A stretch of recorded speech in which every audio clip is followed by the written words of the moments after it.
And so I'm going to take us to John chapter 16, and we're going to read from verse 13 and see what Jesus says about the authority of the apostles. So let me just put up our Bible here, and we begin at verse 13. Jesus talking about the ministry of the Holy Spirit and what that ministry would accomplish.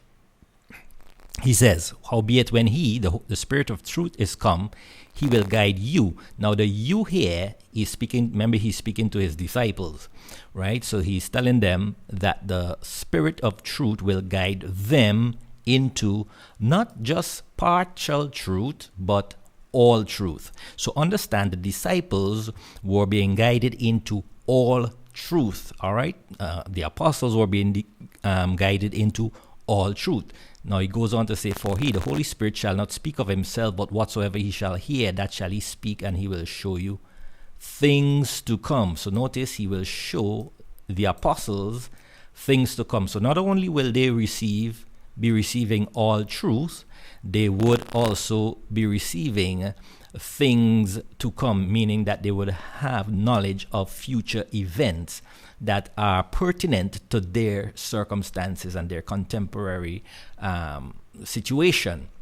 He goes on to explain in verse 14 concerning the Spirit. He said, shall not glorify me the Spirit shall glorify me, for he shall receive of mine and show it unto you. So what belonged to Christ, the Spirit shows to his apostles.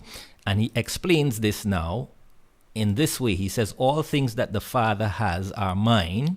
All things that the Father has are mine, belongs to Christ. Therefore said I, that the Spirit shall take of mine, meaning he shall take those things from the Father that are mine, and he shall show it unto you. So in other words, here's a chain of truth. It begins with the Father, it passes through the Son and into the apostle via the Spirit. So whatever the apostle writes or speaks authoritatively, it is not his own opinion, it is not the way he sees it, it is not his best guess.